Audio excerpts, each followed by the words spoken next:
Hello, my name's Lewis, and in this video I'm going to be showing you the EM5 Mark III.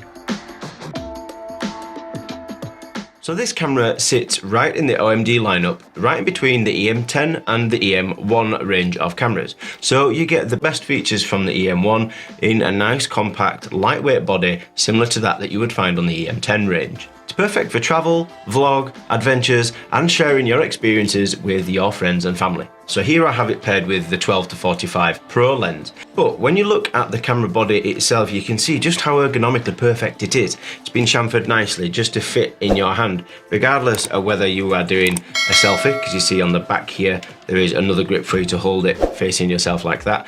But ergonomically, it's been nicely improved, it's been refined, it's nice, small and lightweight, but still keeping this nice and easy to use kind of feel.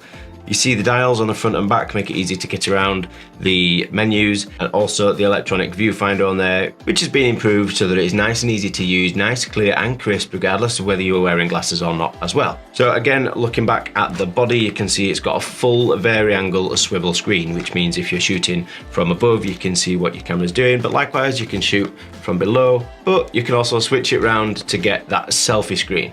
And when you have finished with it and you don't want to use it anymore, you can turn it back on itself and keep it nice and protected. Now, all the ergonomics and functionality aside, just looking at the thing, you can see how beautifully retro and pretty it is. There's been a lot of engineering and a lot of work going into this to keep the heritage from the older system cameras, especially the OM range of cameras. So you've still got the pentaprism viewfinder styling on there, and it's a very retro classic feel. In fact, you could even be mistaken for it being an older film camera until you get close and see all the dials and features on the top. So let's give a quick rundown on the top features of this camera.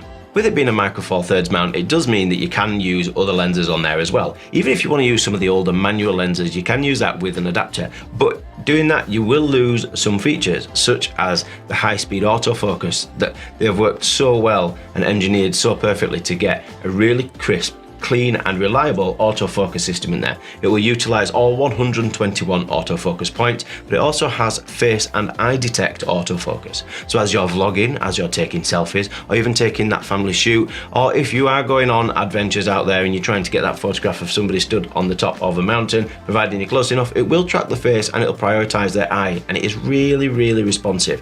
So it's perfect for anything from portrait photographers to adventures to families to whatever it may be.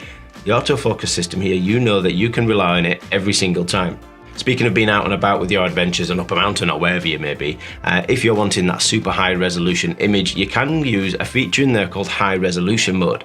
So although it is a 20 megapixel sensor, you can use the movement of the sensor, which will bring you the image stabilizer as well, which we'll talk about in a moment, and you can use that to get a 50 megapixel high resolution image, which is perfect for landscapes, for adventures, for portraits, for whatever it may be.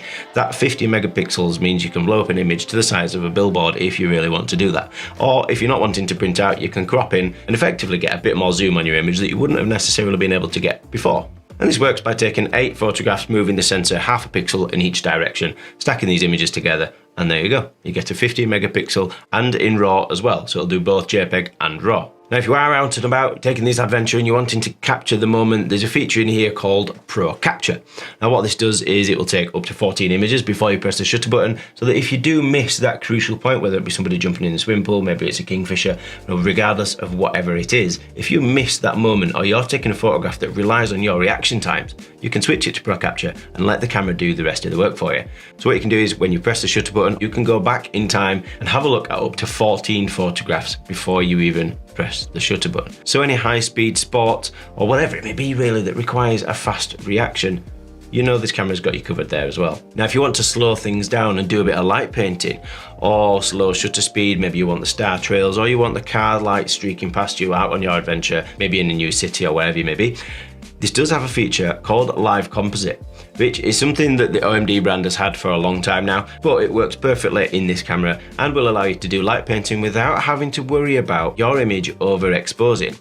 So what this means then is you can see the image developing live on screen before you even finish the image. So normally on a long exposure you'd have to press it and then press it to stop and then it would reveal your image there. On this one you don't have to do that, you just press it going and you watch it develop live on your screen and then stop it when you're ready, again without having to worry about your image getting too bright. The next best thing here is the in-body image stabilizer. So when we was talking about the older lenses earlier, this will still work because it works in the body. So you're not relying on a lens having image stabilizer here. So regardless of what lens you stick on there, you know you're gonna have full 5.5 stops of image stabilizer in there. So you've got all 5 axes working together, which means that when you move this way, the sensor will move that way to combat your movement. It's the same movement in the sensor that we use for the high res mode that I talked about earlier. If you pair it with some compatible lenses, you will get up to 6.5 stops, which is absolutely class leading for this category of camera. Now this will work in both photographs. So again, if you wanted to do slow shutter speed handheld, it will work for that perfectly, or it will also work in the video. Talking of video, for all you movie makers out there, it will shoot in 4K as well. And if that isn't quite good enough for you, there is a better Cinema 4K, which will also enable you to shoot in a flat color profile. If you're not bothered about resolution and you're wanting more of a slow motion effect, then you're covered here as well. So you can shoot up to 120 frames a second, which means you can slow down slow motion to 1/4 of the speed of real time, which is perfect for those slow motion adventure videos. Now maybe you're not bothered about all that type of thing and you're just wanting to do a vlog to record your adventure or your holiday or whatever experience you may do it. You're covered here because you can plug in a little microphone on the side using the microphone in port. You can pair this with your vari-angle screen and suddenly you've got a full vlog setup in a nice compact body. If you compare this to an average DSLR, then you realize that this is a much more lightweight and compact system which still covers you for nearly everything that you can throw at it. When you've finished your adventure and then you want to share your experience with your family and friends, you can send it to your phone using the Olympus Image Share app, which connects via Wi-Fi and Bluetooth and enables you to control the camera with your phone as well. So if you stick the camera on a tripod and to take a family photograph or a group shot or an adventure picture of you stood at the top of a mountain, you can press the shutter button with your phone, you can compose and see what you're doing beforehand, and then send it directly to your phone afterwards. So you can select all your images, send them, download them to your phone, and then you're good to go and you can send them straight to your family and friends or upload them to your social media sites. So I hope this video has answered a few questions for you. Thank you for watching and hopefully we'll see you on the next one.